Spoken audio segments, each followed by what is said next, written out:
I hope you're all ready for another week of our 4.5 year verse by verse journey through all of God's inspired word. Today we're going to pick up the story in Numbers, chapter number 7, right at verse number 18. But I need to warn you ahead of time, we're going to do some bouncing because we've arrived at a place in the story where material is in several different places, several different books, and we have to draw it together in order to make the best sense out of it. We're talking about the dedication of the tabernacle. It was put up for the very first time on the first day of the first month of the second year of the Exodus. So we're talking about 19 April 1455 BC, according to my chronology.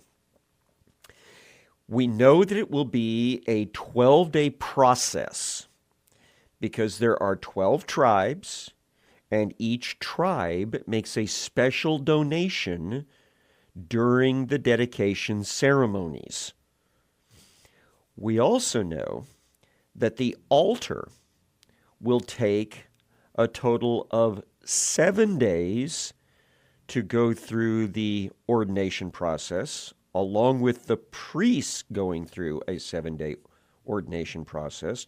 And then on the 8th day, they will be fully devoted to the use of God's holiness.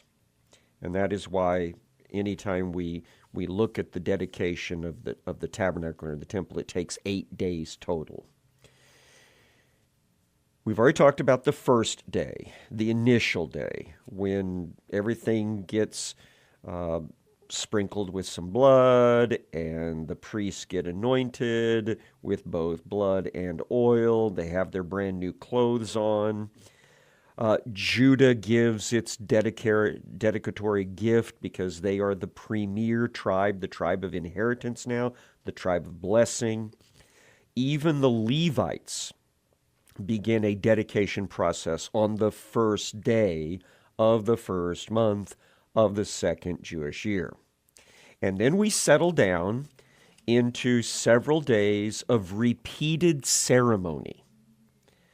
So Numbers chapter 7, verse number 18 says this: On the second day, Nethanel, the son of Zuar, the chief of Issachar, made an offering. Now, I have gone back and checked. It would appear that the order of gift presentation is related to the encampment arrangement around the tabernacle. Everybody's shifted around where the tribes are in a certain pattern. And it's also related to the order that the non-Levitical tribes set out on the march whenever they go to their next site of encampment. So Issachar follows Judah. They're encamped right next to Judah. And from here on out, that seems to be the order of these presentations. Now, the items presented are exactly the same as what Judah gave. Verse 19, he offered for his offering 1 silver plate whose weight was 130 shekels. Now, a shekel is about 0.4 of an ounce. So we're talking about this plate weighs 3 pounds and a quarter. And it is accompanied by 1 silver basin of 70 shekels, which makes it about 1 3/4 of a pound. And these will be used in the tabernacle service. So every tribe is giving tabernacle material still. So this is according to the shekel of the sanctuary, which is, it's a measure of weight. The shekel coin doesn't come into existence until many centuries after this. In fact, probably close to a millennium after this. So both of them were full of fine flour mixed with oil for a grain offering. So this is something that will be burned up immediately.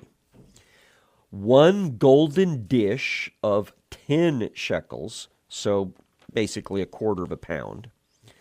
And it was full of incense, which will be used for the incense offering on this particular day. 1 bull from the herd, 1 ram, 1 male lamb a year old for a burnt offering, 1 male goat for a sin offering, and for the sacrifice of peace offerings, 2 oxen, 5 rams, 5 male goats, 5 male lambs a year old. This was the offering of Netaniel, the son of Zuar. Now, before we go any farther, I want to help you understand the distinction between these different types of offerings we just heard mentioned. They've actually been mentioned before. And the information is found in the first 7 chapters of the book of Leviticus. Now, Leviticus is an operations manual for priests, for Levites. It is a technical manual. It's not intended to be read for devotional purposes, although we can get some interesting aspects about Jesus out of bits and pieces in the book of Leviticus. But it is material that mostly only the Levites and priests are going to want to know. This is one of the reasons I tell people you will likely have a hard time reading the Bible cover to cover as if it were some sort of regular book, because somewhere around the book of Numbers and Leviticus, you're going to run into a whole bunch of stuff that you're just going to go, well, this is just a bunch of names. This is just a bunch of technical stuff. And you will run out of steam. And so I'm going to ask you to rethink how you approach this stuff. Look at it as reference material. Very few people sit down and try to read the dictionary from cover to cover because it's actually reference material. You go there to find information out that you need to know. Same thing with an encyclopedia. That's the book of Leviticus. So in the first 7 chapters, you have detailed information about the 5 different types of offerings. And I have summarized them in a chart to make it easier for our Western, more modern minds to assimilate. This chart is in my chronological companion to the Bible, which is online. If you go to intotheword.net, there on the resources section, you can find a copy of it.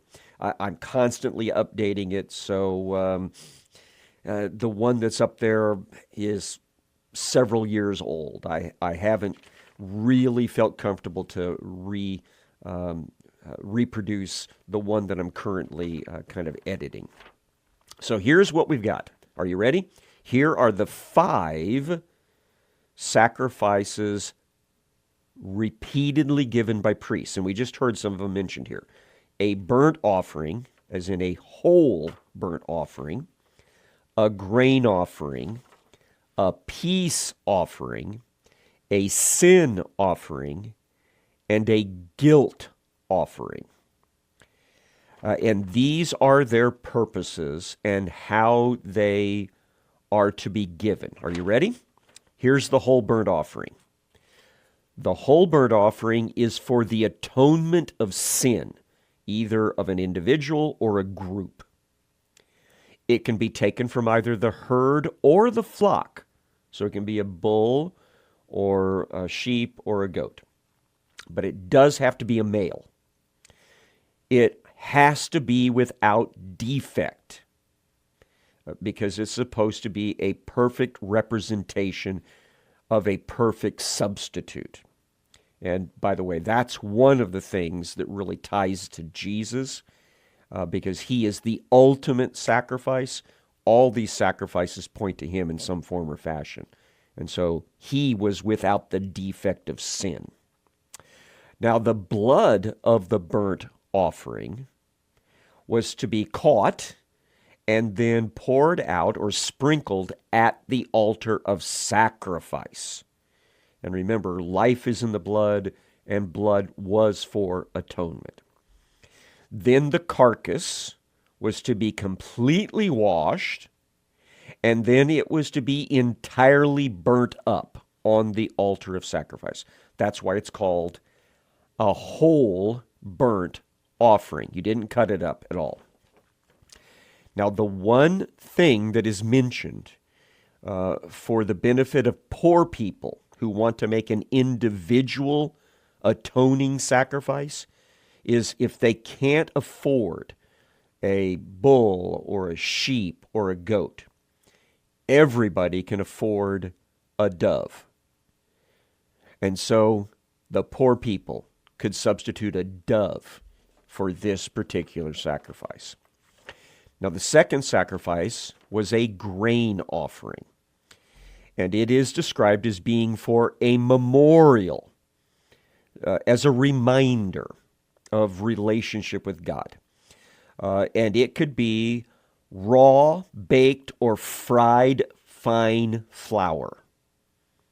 And it might be, mixed up with some olive oil to make it into some sort of fried or baked cake. But it had to be without leaven or honey. And this is, again, similar to the idea of without defect. It is wholly complete. It doesn't have any additives to it that will detract from it.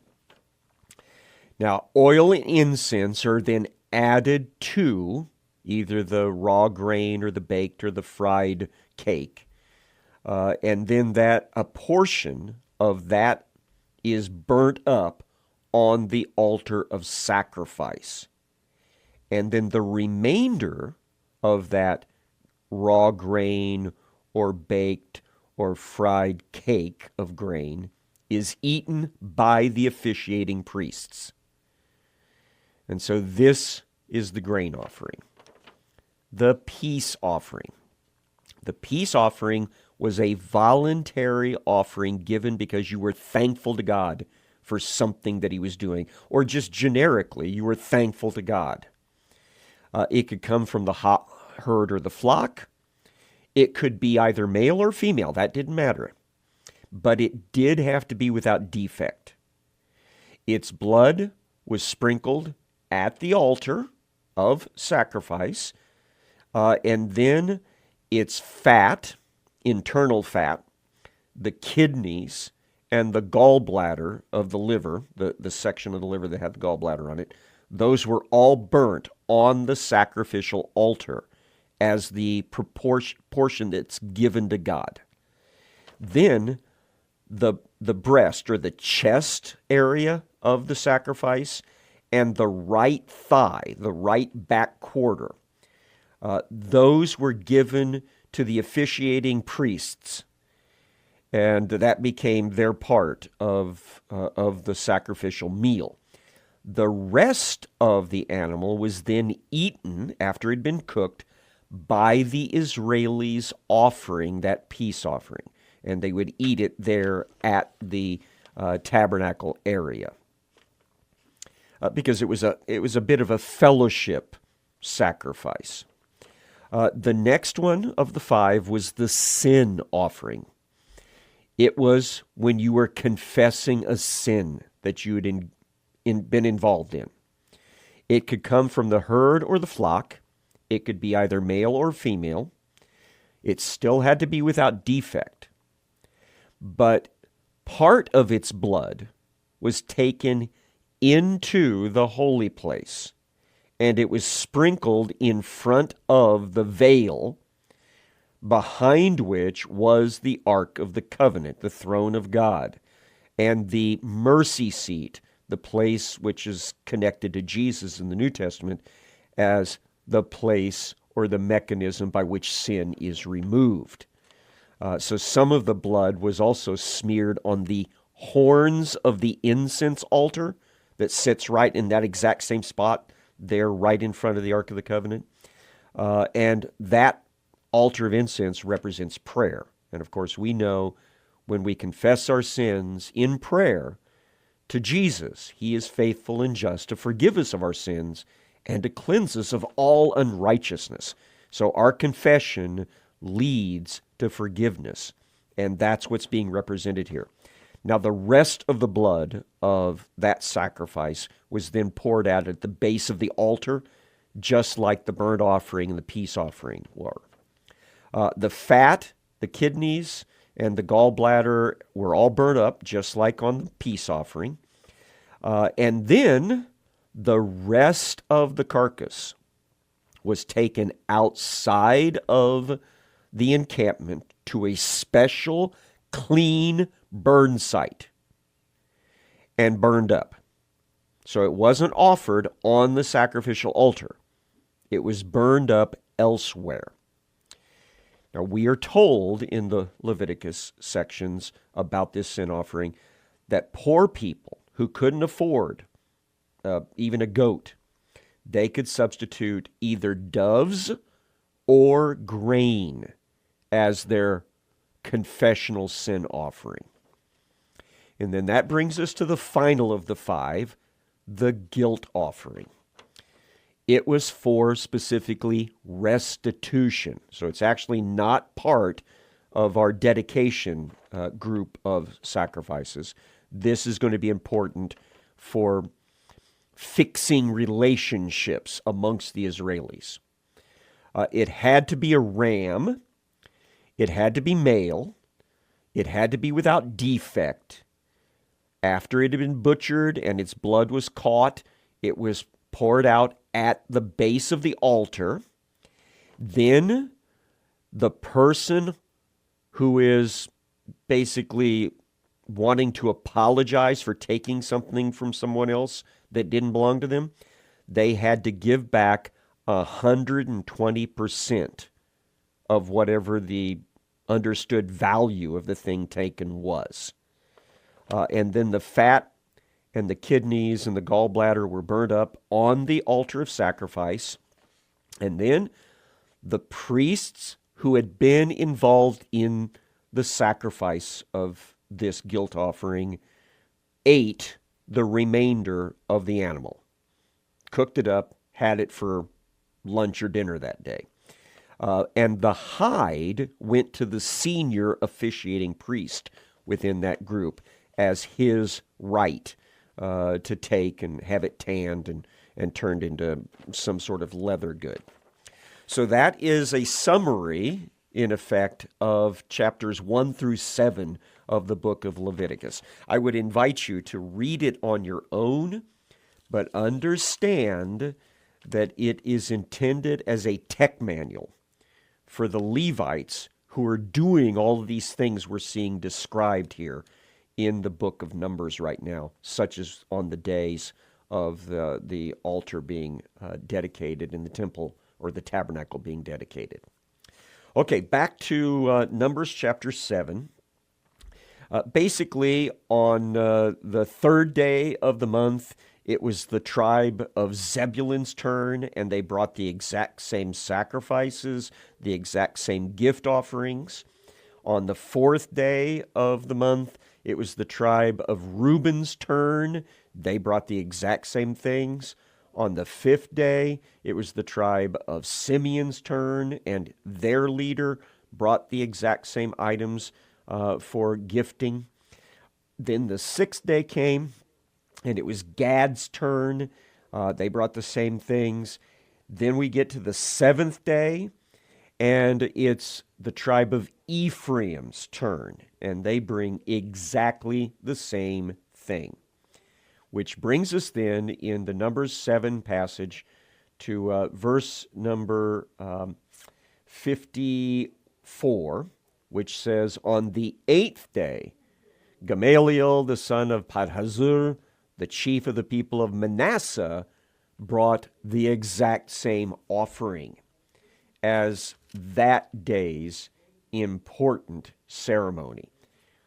And at this point, we shift our attention to the book of Leviticus, chapter number 9, where we are focusing in on what was happening with Aaron and his sons going through their 7 days of ordination, and how on the 8th day we culminate with both the priests and the tabernacle sacrificial altar coming to that climactic moment of being fully functional for God's holy purposes.